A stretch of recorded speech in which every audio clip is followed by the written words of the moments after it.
영장을 독점적으로 청구할 수 있고 수사권과 기소권을 다 갖고 있고 이런 권력의 집중이 검찰을 괴물로 만들지 않았나. 시민이 원하는 검찰개혁의 핵심은 수사권하고 기소권을 완전히 철저하게 분리해서 이걸 제도화하는 것이다. 이렇게 생각합니다. 오늘 비도 오고 날도 더운데 이렇게 많이 와주셔서 너무 감사드립니다. 김대중 재단 남양주회에서 검찰개혁에 이렇게 관심 많이 가지시고 또 우리 남양주 시민 여러분들이 검찰개혁 이렇게 관심 많이 갖고 계신지 오늘도 새삼 알게 됐습니다. 우리 남양주 시민분들이 그리고 또 우리 남양주 당원분들도 많이 계시지만 저보다 더 강성이셔가지고 제가 의정 활동하는데 늘 힘듭니다. 이거밖에 못하냐 더 세게 해라. 아까도 보니까 나경원 꼭 이기라고 하는데 네, 잘 이겨보도록 하겠습니다. 권력의 본질은 그거였어요. 그래서 국민의힘 의원들조차도 검찰 눈치 보고 그 하부 구조에 있었습니다. 권력의 진짜 힘은 검찰에 있었어요. 그러니 우리가 국민주권 정부를 탄생시켰고 기체혁명을 통해서 내란을 종식시켜 가고 있는데 그 관점에서 본다면 검찰당을 해산시키는 게 국힘당 해산보다 검찰당을 먼저 해산시키는 게 우리가 해야 될 기체혁명의 완수라고 저는 생각합니다. 그래서 검찰개혁은 권력기관 개혁을 넘어서서 이것은 정치투쟁 그리고 정치개혁 그 다음에 진정한 민주주의를 수립하는 길이라고 저는 그렇게 생각합니다. 검찰개혁은 그럼 어떻게 해야 되느냐. 지금 뭐 여당에서 여러 가지 안이 나오고 또 법무부에서도 뭐 입장들이 나오고 있고 뭐 경우에 따라서는 국무총리나 아니면 대통령실 발로 의견들이 나오는 것 같습니다. 근데 그 여러 가지 의견들의 흐름을 보면 신중해야 된다. 그리고 국민의 불편이 없게 만들어야 된다. 이런 흐름들이 있습니다. 또 한편으로는 추석 전에 반드시 입법을 끝내야 된다. 검찰을 폐지해야 된다. 이런 흐름들이 있습니다. 그 두 가지 얘기가 서로 다른 얘기 같지만 사실은 같은 얘기입니다.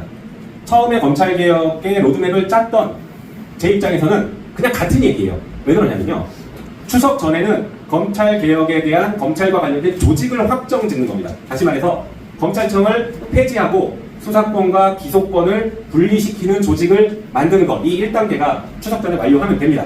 그러면 지금 뭐 수사지원, 경찰의 비대화 문제, 경찰이 막 사건을 암장하면 어떻게 할 것인가, 여전히 검찰에 대한 또 통제도 필요한 것 같고, 여러 가지 문제들이 있지 않습니까? 그리고 피해자들은 어떻게 앞으로 보호를 받을 거냐, 경찰의 수사 능력은 부족한 거 아니냐, 여러 가지 우려가 있고 신중해야 되고 검토해야 된다는 얘기들이 있지 않습니까? 그게 바로 2단계입니다. 여기서 다 검토하는 문제예요. 그래서 1단계에서 제가 발의한 법은 유예기간을 1년을 두었고, 그 유예기간 1년 내에 저 운용에 관한 법률, 형사소송법이 있고 수사절차법이라는 걸 새로 만들어야 되고요. 그 다음에 피해자의 형사절차 참여에 관한 법률, 이런 것들을 만드는 겁니다. 그런 것들이 저 유예기간 내에 하는 것이죠. 그런데 또 유예기간을 6개월로 단축하라는 또 주권자의 명령이 있어가지고 저 6개월로 단축해야 될지 1년을 갈지는 정부가 잘 논의를 하고 있습니다. 자, 종합적으로 결론적으로 다시 말씀드리면 여러 가지 논의들이 있고 신중하게 잘 검토하자라는 것이 결국에는 하나의 얘기다. 그 로드맵화에서는 충분히 검토하고 나아갈 수 있는 얘기다라고 이해해 주시면 좋을 것 같습니다. 자, 그러면 검찰개혁 조직을 어떻게 하느냐. 검찰개혁 4법을 통해서 이 조직에 대한 안을 구성해 봤습니다. 첫 번째는 검찰청을 폐지하는 겁니다. 이게 제일 중요해요. 검찰청 폐지해야 되지 않겠습니까? 맞습니다. 검찰청 폐지에 반대하시는 분 혹시 아니시겠죠? 네, 가끔 가다가 검찰청 그냥 두고 공소청으로 고쳤으면 안 되냐 이렇게 말씀하시는 분도 있어요. 쉽게 생각하면 그것도 맞는 방법일 수 있죠. 하지만 아까 말씀드렸던 것처럼 지금은 검찰은 권력기관 개혁이라는 의미를 넘습니다. 그래서 한번 해산, 한번 해체를 시켜야 해요. 해체를 시키고 나서 그동안 검찰이 저질렀던 수많은 잘못들을 새롭게 바꿔내고 고쳐내는, 회복하는 시간들을 거쳐야 되는데 그 회복하는 시간에 검찰이 방해하지 못하게 해야 됩니다. 그래서 다른 조직으로 만들어놔야 적어도 검찰이 끈질기게 방해하지 않습니다. 이러면 좀 추상적인 것 같지만 구체적으로 얘기를 해보면요. 검찰이 잘못한 사건이 있어요. 그러면 누군가는 그 사건에서 억울하게 유죄를 받았으면 재심 청구해야 되지 않겠습니까? 재심 청구하면 재심 재판에서 검찰이 다시 나와서 뭐라고 합니까? 아닙니다. 예전에 우리 검찰에게 맞습니다. 저 사람은 유죄입니다. 이렇게 얘기할 거예요. 그런데 공소청으로 바뀌면 그래도 그럴 가능성이 있겠지만 적어도 잘못이 확인이 됐다고 하면 그 얘기 못합니다. 왜냐하면 다른 조직이 됐기 때문에 바로 검찰이 저거 한 것은 잘못입니다. 그래서 무죄를 선고해 주십시오. 이 얘기를 할 수가 있게 돼요. 조직이 달라져야 됩니다. 그리고 우리 수사기관이 또 막 비대화되면 어떡하느냐 여러 가지 이제 고민하시는 분들도 있는데 수사기관이 나쁜 짓 하면 그 수사기관도 해체될 수 있다는 거 한번 교훈으로 보여줘야 되지 않겠습니까? 그래서 그렇죠. 그래서 검찰을 폐지해야 됩니다. 두 번째 그러면 검찰이 갖고 있던 공소권은 공소청이라는 기관을 만들어서 우리로 보내고 검찰이 가지고 있던 수사권, 직접 수사권 과거에 6대 범죄였는데 지금 2대 범죄 남았죠. 어쨌든 부패 사건, 중요한 사건들은 중대범죄수사청이라는 곳을 새로 만들어서 그곳에서 수사를 하게 만들겠다라는 것이 검찰개혁의 방안입니다. 그러면 중대범죄수사청을 만들면 중대범죄수사청이 생기는 것이고 지금 현재 경찰 수사하고 있죠. 그 다음에 공수처가 수사하고 있지 않습니까? 이 세 개의 수사기관이 생겨서 서로 충돌이 생길 수 있을 것 같은데 이거 어떻게 할 거냐? 그거를 조정하는 게 국가수사위원회입니다. 이번에 내란 사건 때 윤석열을 누가 수사할 거냐 해가지고 경찰, 검찰, 공수처가 서로 자기가 수사하겠다, 내가 구속하겠다, 체포하겠다 이랬지 않습니까? 조정해주는 기관이 없었어요. 그거를 조정해주는 기관이다 이렇게 생각하시면 됩니다. 그래서 국가수사위원회라는 것을 별도로 둡니다. 그리고 중대범죄수사청 새로 만들면 수사기관이 너무 커져서 앞으로 제대로 수사를 하지 않거나 혹은 너무 과하게 수사해서 문제가 생기면 어떻게 할 것이냐, 국민의 인권보호는 어떻게 할 것이냐 우려가 생기죠. 그런 것들을 적어도 외부 기관이 감독하는 것은 필요하지 않을까 해서 국가수사위원회가 독립된 감찰의 기능을 하는 혹은 민원 청구를 하는 민원을 받아서 어떤 역할을 하는 그런 기관으로 설계를 한 겁니다. 그래서 이 네 가지는 세트로 설계를 해서 검찰개혁 4법을 발의를 해둔 상태입니다. 그래서 여기서 논의가 되고 있죠. 다른 건 좀 넘어가고 이제 검찰개혁의 기존 논의를 말씀드렸고 최근에 이제 불거진 논의가 그러면 중대범죄수사청 이거 어디에 둘 거냐가 뜨거운 감자이지 않습니까? 아마 이번 주 주말에 이 중대범죄수사청을 어디에 둘지를 고위당정협의체에서 최종적으로 결정을 할 것 같습니다. 그래서 그 결정에 따라서 뭐 논의가 조금 달라질 수 있지만 그냥 지금 저의 생각을 말씀드리면 그리고 오랫동안 검찰개혁을 같이 논의했던 사람들의 모아진 의견을 말씀드리면 중대범죄수사청은 적어도 법무부에 두는 건 절대 안 된다 라는 것이 사실상 합의되어 있는 얘기입니다. 얼핏 생각하면 검찰이 가지고 있던 수사권을 떼서 중대범죄수사청을 만들면 검찰의 수사 인력도 넘어가야 되니 법무부에 두는 게 효율적이고 미국의 FBI도 법무부에 있으니 우리도 법무부에 두면 되는 거 아니야 라고 생각하시는 분들도 있으실 수 있는데요. 미국과 우리는 완전히 상황이 다릅니다. 미국에서 검찰이 수사권 기소권 가지고 장난쳐서 문제가 된 거 들어본 적 있으십니까? 뭐 표적 수사하고 그 대선 상대방이었던 사람 끝까지 찾아가서 뭐 300번 넘게 압수수색하고 이런 거 들어본 적이 없으실 거예요. 미국은 검찰권이 남용된 것이 크게 문제가 됐던 적이 없었던 나라입니다. 그러니 법무부에 같이 있어도 문제가 생기지 않은 거예요. 근데 우리는 역사 자체가 다릅니다. 아까 말씀드린 것처럼 검찰은 그냥 정치 집단이라고 생각해야지 공무원이라고 생각하면 안 돼요. 그래서 저 정치 집단이 그대로 하나의 법무부 아래에 있으면 달라질 게 하나도 없는 겁니다. 특히 어제도 이제 청문회 공청회 때 많이 보셨겠지만 법무부는 현재 검사들이 사실상 장악하고 있습니다. 법무부 장관은 검사 출신 아니죠. 하지만 법무부 차관 검사 출신, 그 다음에 법무부의 핵심 실국장들인 검찰국장, 기조실장, 그리고 법무실장, 여기 핵심들이거든요. 다 현직 검사입니다. 그러니까 법무부의 주요 의사결정을 하는 거의 모든 사람들이, 현직 장관 빼고는 모든 사람들이 검사 여권의 현직 검사입니다. 그래서 탈검찰화를 하자라는 얘기도 나오긴 하는데 어쨌든가 그렇게 법무부가 검사 조직으로 되어 있는 한 법무부 밑에 검찰청 하나 두고 중수청 놔둬도 그냥 검사들 조직입니다. 그 자체가. 그래서 중수청은 법무부에 둘 수 없다. 법무부에 두면 그게 검찰을 오히려 강화시키는 것이다라고 강하게 주장하는 것입니다. 그러면 행안부에 두면 뭐 괜찮겠느냐 여러 가지가 논의가 있죠. 그러니까 저는 반드시 행안부를 고집할 필요는 없는데 여러 가지 기관들 중에 그나마 가장 현실성 있는 게 행안부다 이렇게 생각하는 거예요. 만약에 중대범죄수사청을 안 만든다 했을 때 수사권이 어디로 가겠습니까? 수사권의 100이 현재도 간다는 개념보다 현재 수사권의 100은 경찰에게 있어요. 경찰은 모든 사건을 다 수사할 수 있습니다. 현재도. 그래서 검찰이 수사를 하지 않는다라고 하면 그냥 경찰이 지금처럼 100을 수사 다 하는 거예요. 그렇기 때문에 중대범죄수사청을 안 만들어도 행안부 밑에 있는 경찰이 지금의 수사권을 그대로 유지하는 겁니다. 그러면 이 경찰을 견제해야 되는 거 아니냐라는 논란들이 계속 나오니 그러면 이 경찰을 견제할 수 있게 수사기관을 서로 분리시켜서 상호 견제하게 만들고 때로는 경쟁하게 만들자 그리고 전문화시키자 이게 중수청의 출발점이었습니다. 그러니까 중수청은 행안부를 강화시키거나 경찰을 강화시키는 게 아니라 현재 경찰을 힘을 빼게 만드는 힘을 그래도 좀 줄이게 만드는 대안으로 나온 게 중수청입니다. 그리고 수사기관을 전문화시키자는 것이죠. 미국 여기에 수사기관 몇 개 있는지 혹시 아십니까? 40개가 넘습니다. 미국은 수사기관 자체가 40개가 넘어요. 정말 세분화되어 있습니다. 수사기관. 그래서 뭐 어떤 거는 법무부에 한 2개 정도 있습니다. 우리 아는 FBI, 마약 수사부 위에 법무부에 있고 나머지 대부분의 수사는요 행안부에 있거나 국토부에 있거나 심지어 국회에도 수사기관이 있습니다. 국회도 수사기관 갖고 있어요. 미국은. 어쨌든 그렇게 되어 있습니다. 그리고 주요 선진국, 법률 선진국인 영국, 독일, 프랑스 이런 곳들도 수사기관은 거의 다 소속이 행안부 혹은 내무부입니다. 최근에 영국에서 수사기관을 중대범죄 수사기관을 하나 만들었어요. 그게 이제 법무부 소속으로 있는데 그걸 가지고 이제 법무부에 된다는 논거를 쓰는 분들이 있습니다. 근데 여기는 그 경찰들입니다. 경찰 조직인데 법무부에 있는 거예요. 수사의 어떤 효율성을 가져오기 위해서 그렇게 만들었습니다. 아까도 말씀드렸던 것처럼 우리랑 역사가 다릅니다. 역사가 완전히 달라서 그래요. 출발점을 우리가 잊으면 안 됩니다. 자, 우리는 지금 무슨 개혁을 하는 겁니까? 검찰을 개혁하는 거예요. 그런데 검찰 개혁하다 보니까 얘기하다 보니까 수사기관과 비교가 되니까 경찰 어떻게 할 거냐는 논의를 흘러가면 다시 거꾸로 오다 보면 검찰 개혁 안 하는 게 낫겠네? 그러면 경찰 개혁도 같이 해야지. 야, 이 경찰 개혁 대안 만들 때까지 잠깐 기다려봐. 이렇게 한 게 지금 20년이 지났습니다. 그 논의가 20년 전에도 비슷한 논의가 계속 반복됐어요. 그런데 지금도 그 논의가 반복되면서 검찰 개혁의 적기를 놓쳐버릴 수가 있어서 제가 참 노심초사하고 잠을 못 잡니다. 아까 다시 말씀드렸던 것처럼 출발점은 검찰 개혁입니다. 우리의 출발점이 경찰 개혁의 출발점이 아니에요. 하지만 경찰 개혁도 같이 갑니다. 같이 가는데 이것 때문에 검찰 개혁의 출발점이 확 왜곡돼 버리면 안 된다는 것을 강조드리고 싶습니다. 아무튼 자, 그래서 중수청은 행안부에 두는 안을 현재는 그 여러 단위에서 이렇게 얘기합니다. 국정기획위원회라고 아시죠?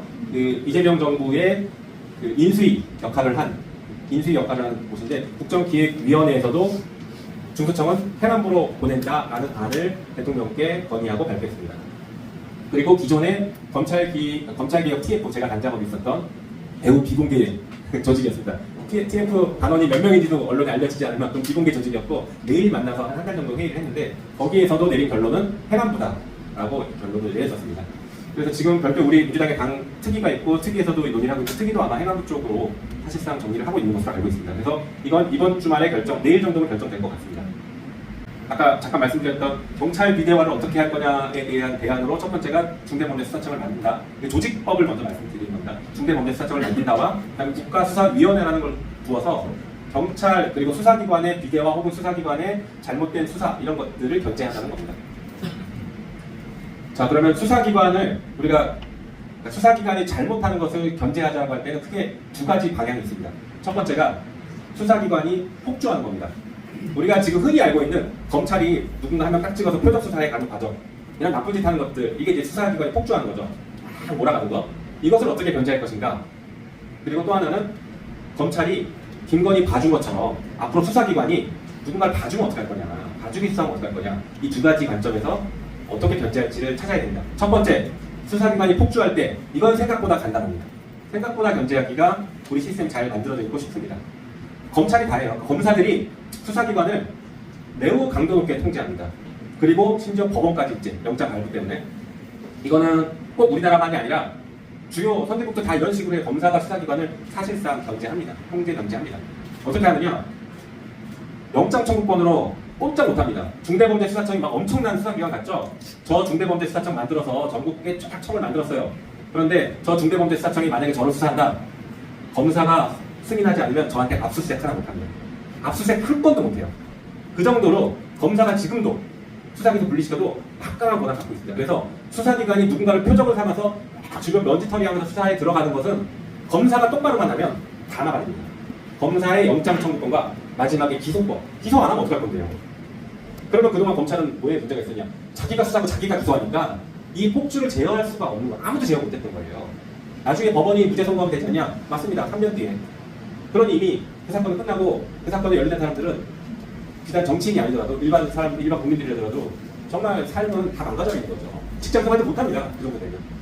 그렇게 만들었던 거죠. 견제를 못하니까. 그런데 지금은 수사기관이 그렇게 폭주하는 거는 검사가 다 통제할 수 있습니다. 그것도 너무 과도하게 통제하는 거 아니냐 할 정도로 통제합니다. 그래서 나중에 헌법 바꿀 때 영장 청구권을 검사의 영장 청구 독점을 법률로 낮추고 적어도 압수수색 영장은 수사기관이 청구할 수 있게 하고 구속과 관련된 거는 검사를 통해서만 청구할 수 있게 하는 이렇게 만들 필요도 있습니다. 미국이나 독일, 영국 이런 데들이 그런 시스템들을 활용하고 있거든요. 그럴 필요가 있다는 겁니다. 그리고 중요한 게 이제 법 왜곡죄, 사건 조작죄인 겁니다. 수사기관이 막 장난칠 때 그거를 처벌할 수 있는 조항을 주자 이런 겁니다. 그 다음에 나머지는 원래 지금 있는 제도들을 계속 잘 유지해서 활용하는 겁니다. 반면에 뭐 여기 비슷한 얘기가 있는데 수사기관이 수사를 하지 않고 누군가를 봐주면 어떻게 할 거냐. 그게 이제 아까 조직법상으로는 국가수사위원회가 이것에 대한 견제 장치를 하고 그 다음에 중대범죄수사청과 공수처 다른 수사기관들이 관할을 중첩적으로 갖고 있어서 개입할 수 있게 만드는 겁니다. 우리 지금 특검 3특검 돌아가지 않습니까? 이 3특검에서 누군가를 윤석열, 김건희는 한 특검에 다 공동된 피의자죠. 어느 한 특검에서 이 윤석열, 김건희를 봐주고 싶어도 다른 특검에서 수사가 들어오기 때문에 봐줄 수가 없습니다. 바로 이거예요. 아까 경쟁시키겠다고 했잖아요. 전문화도 시키지만 바로 이겁니다. 어느 한쪽에서 봐주더라도 다른 쪽에서 수사할 수 있으니 함부로 봐주기 어려운 구조를 만들어 놓는 겁니다. 그러면 뭐 두 군데 세 군데서 막 수사 들어오면 피의자 입장에서 너무 힘든 거 아니냐? 예, 그럴 때는 국가수사위원회가 관할 조정해줍니다. 이거는 어디가 수사해라. 여기서 먼저 수사해라. 조정해줄 수 있어야죠. 그래서 국가수사위원회가 필요하다고 하는 겁니다. 네, 그리고 뭐 검사들에게 보안 수사를 요구할 수 있게 하고 보안 수사는 직접은 경찰이 하면 됩니다. 네, 이 얘기하는 분들이 많아요. 구속된 사건이 경찰에서 구속된 사람을 기소 의견으로 검사한테 송치했는데 검사가 이거 보완해야 됩니다. 보안 수사 내려보내면 그 구속 기간이 짧기 때문에 이 사람 풀어줘야 된다. 이거 지금 상황에서는 조금 우려해 볼 수 있는 얘기지만 앞으로는 우려가 안 해도 됩니다. 우리가 지금 검찰 개혁을 하는 것은 어떻게 보면 제로에서부터 새로 쌓아가는 거예요. 그러니까 지금 현행법이 고려 대상이 아닐 수 있어요. 그거 바꾸면 됩니다. 무슨 얘기인지 아시겠죠? 아, 이게 문제야, 이거 바꾸면 돼. 이렇게 접근하면 됩니다. 이거 문제야, 이거 바꾸자. 그래서 유예기간 내에 지금 문제가 제기되는 거 다 바꿔내면 됩니다. 시간이 충분합니다. 그래서 구속기간 같은 경우에도 검사의 구속기간은 현재 10일 플러스 12, 22일을 구속할 수 있거든요. 검사가 수사하는 동안에. 이 구속기간을 1심 법원의 재판기관의 구속기간과 합쳐버리는 겁니다. 지금 우리나라의 현행법은 1심 재판은 6개월 이내에 6개월까지만 구속할 수 있고 6개월이 지나면 풀어줘야 됩니다. 그런데 아까 검사의 구속기간을 이 6개월을 합친다고 했잖아요. 그러면 검사가 경우에 따라서는 10일 이내에 다 끝내서 보내면 법원은 5개월 20일을 쓸 수 있는 것이고요. 검사가 만약에 한 달 썼다. 그럼 법원은 5개월만 쓸 수 있는 거죠. 피의자 입장에서는 구속기간이 오히려 20일이 줄어듭니다. 결론적으로 줄어듭니다. 그러면 그거 괜찮은 거야? 네. 독일이 이렇게 하고 있어요. 외국이 하고 있습니다. 그래서 우리도 그런 것들을 지금 새롭게 접근해서 다 좋은 제도들을 차용해서 잘 설계하면 된다. 이렇게 말씀드릴 수 있습니다. 네, 그 얘기입니다. 현행법에 굳이 우리가 너무 얽매일 필요가 없다는 거죠. 네, 그리고 검사의 수사권 관련해서 그냥 미국은 뭐 검사가 수사권이 있다더라, 독일도 수사권이 있다더라 이런 얘기들 하시잖아요. 네, 맞긴 맞는데 수사를 하지 않습니다. 제가 지난번에 독일 연방검찰청과 연방경찰청을 방문해서 연방검사와 연방경찰들 만나서 이 얘기를 굉장히 자세하게 물어봤어요. 독일 검사들은 자기네가 수사를 왜 하냐? 우리보다 훨씬 잘하는 수사기관이 있는데 거기에 수사를 맡기면 되지 우리가 왜 수사를 합니까? 그리고 우리 수사 인력도 없습니다. 그렇게 딱 잘라서 말하더라고요. 바로 그겁니다. 수사권이 있지만 수사 인력이 없어서 수사하지 않습니다. 굳이 수사할 필요가 없어요. 그리고 미국도 수사하지 않습니다. 저기도 수사 인력이 없는 건 마찬가지긴 한데 미국은 특이하게 조사자 증언제도라는 게 있어요. 그래서 수사에서 수사를 했던 사람은 나중에 법정에 재판에 증인으로 출석할 의무가 생깁니다. 그러다 보니까 검사가 재판하는데 검사는 피고인이 앉아 있는데 이 사람이 검사 역할하다 갑자기 증인으로 나와야 돼요. 이상하잖아요. 그러니까 검사가 굳이 수사를 하지 않습니다. 그래서 우리도 필요하다면 대안책으로 조사자 증언 제도까지도 도입하는 거를 고민하고 있습니다. 검사가 아예 수사하는 것을 차단하기 위한 또 하나의 견제 방식으로 저것까지 좀 고민하고 있습니다. 그러면 검사 수사를 하는 걸 왜 이렇게 못하게 하려고 하냐? 보안 수사 정도는 할 수 있게 해줘야 되는 거 아니냐? 이렇게 말씀하시는 분들도 있어요. 어제 청문회 보신 분들은 뭐 잘 아시겠지만 문제는 거기서 출발합니다. 어제도 그 전문가들이 그렇게 얘기했죠. 만약에 검사에게 보안 수사권, 그러니까 경찰이 송치한 사건과 동일한 범위 내에서만 보안 수사를 할 수 있다는 제한적 보안 수사권을 주장하는 게 지금 법무부에 계속 나오는 의견인데 만약에 그렇게 주면 이 검사가 동일한 사건인지에 대한 판단은 1차적으로 검사가 한다. 그러니 이 검사가 수사를 막 무한정 늘려도 수사를 받는 사람 입장에서는 수사를 받아야지 어떡하겠습니까? 검사가 수사한다는데 검사가 압수수색 들어오고 있는데 당신은 수사권이 없습니다. 이렇게 얘기하는 거는 얼마나 한심한 얘기입니까? 일단 얻어맞고 구속되고 다 당하는 거예요. 그런데도 검사한테 보안수사권을 주면 우리 통제가 가능하다, 법을 넘어서서 검사는 수사하지 않을 거다라고 하는 것은 논의의 출발점 자체가 잘못된 얘기입니다. 그래서 수사권은 아예 검사에게는 부여하지 않는 것이 지금 우리 제도를 설계하는 데는 가장 바람직한 방법이라고 생각합니다. 지금 역대 어느 때보다 검찰개혁의 성공 가능성이 높습니다. 어느 때보다도 검찰개혁에 대해서 동의하는 국민들도 많으시고 그 다음에 국회의원들, 민주당 의원들도 검찰개혁에 대해서 이제는 다른 얘기하는 분들이 거의 없을 정도로 의견이 많이 모아져 있습니다. 그래서 검찰개혁 가능성이 어느 때보다도 높습니다. 그리고 지금 뭐 오늘 내일 결정 나면 정부조직법을 개정해서 9월 25일까지 정부조직법을 개정해서 검찰청을 없애고 공소청, 중수청을 설치하는 것을 하겠다라고 현재 지금 계획이 발표되어 있지 않습니까? 저는 거기에 더해서 검찰청 폐지법, 아까 말씀드렸던 검찰청 폐지법을 같이 통과시켜야 된다고 생각해서 그거를 지금 추진하고 있습니다. 이게 어떤 의미냐면 검찰청 폐지법은 지금 큰 쟁점이 없어요. 그냥 검찰청법을 폐지한다. 이게 법의 전부입니다. 그러니까 그냥 통과만 시키면 되는 건데 이게 왜 의미가 있냐면요. 정부조직법을 새로 만들면 거기 이제 법무부 장관 밑에 소속으로 검찰청을 둔다라는 문구를 공소청을 둔다로 바꾸는 겁니다. 그리고 만약에 중수청 행안부로 가면 행안부 장관 소속으로 뭐 중대범죄수사를 위해서 중대범죄수사청을 둔다. 이렇게 딱 두 개만 바꾸는 거예요. 그러면 정부조직법상에는 검찰청이라는 용어가 사라졌지만 검찰청법이 별도로 살아있으니 특이하게도 공소청과 검찰청이 병존하는 법적 현상이 나타납니다. 이거 이상하잖아요. 공소청도 있고 검찰청도 있는. 그래서 이거 패키지로 공소청을 신설하는 정부조직법을 만들 때에는 검찰청 폐지법이 같이 들어가서 동시에 처리가 되는 게 늘 정합적이고 그래야 또 우리도 다시는 되돌릴 수 없는 개혁을 한다라는 상대성도 띈다고 봅니다. 그래서 이제 그 부분 같이 처리하려고 합니다. 예. 끝났는데 사법개혁 얘기를 잠깐 해야 될 것 같은데 사법개혁 지금 아까 제 차원에서 계속 이제 추진하고 밀어붙였던 게 뭐냐면 현재 지금 지기현 재판부가 재판을 이상하게 하고 있다라는 의심이 너무 크니 이것을 어떻게 견제할 거냐라는 관점으로 접근을 했습니다. 그래서 그저께 통과시켰던 특검법에 내란 특검법에 1심 재판을 의무 중개하는 것으로 바꿔버렸습니다. 개정해서 이제 이 법이 통과되고 시행되면 이건 유예 기간이 한 달은 있습니다. 왜냐면 법원이 시스템을 구축하는 시간은 최소한의 시간을 줘야 되니까. 그래서 한 달 뒤에 통과되고 한 달 뒤부터는 내란 재판 1심은 우리가 다 중계 방송을 볼 수 있게 됩니다. 안에 뭐 문제점 같은 거 확인하고 송출해야 되니까. 어쨌든가 우리가 녹화 중계이긴 하지만 시간차가 별로 없는 전 국민이 중계 방송을 볼 수 있게 됩니다. 그러면 법원이 지금과 같은 재판을 계속 유지하기는 쉽지 않을 거고요. 재판 더 열심히 할 겁니다. 더 매일매일 하려고 할 겁니다.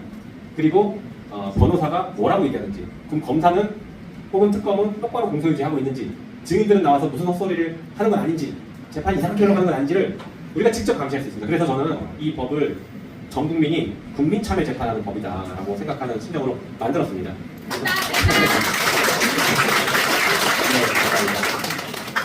우리 지금 국민주권 정부잖아요. 모든 개혁의 가장 핵심 기준, 핵심 원칙, 철학은 저는 국민주권이라고 생각합니다. 국민주권을 관철시키는 것, 그것이 모든 개혁의 기준이 돼야 된다고 봐요. 그래서 검찰개혁도 국민주권을 관철시키는 과정이라고 봐야 됩니다. 국민주권을 마음대로 훼손해 왔잖아요, 이들이. 사법개혁 마찬가지입니다. 사법개혁도 툭하면 사법개혁 얘기하면 사법부 독립으로 함부로 건드리지 마, 이 얘기가 많이 나오죠. 네. 사법부 독립은 왜 필요하냐면요. 사법부를 독립시켜서 국민의 기본권을 보장하게 하기 위해서입니다. 그러니까 사법부 독립이 목적이 아니에요. 국민의 기본권을 보장하는 게 목적이고 그것을 위한 가장 중요한 수단이 아무도 사법부 건드리지 마. 너 독자에서 독립해서 판단해. 라고 만들어준 겁니다.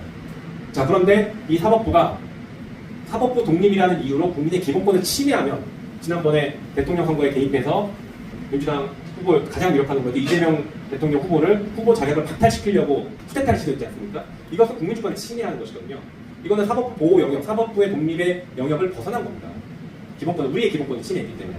그래서 이런 것들을 되돌려놓고 제대로 개혁하는 방향은 국민주권을 관철시키는 겁니다. 국민주권을 관철시키는 가장 핵심적인 요소는 국민이 사법부의 판단에 관여할 수 있으면 돼요.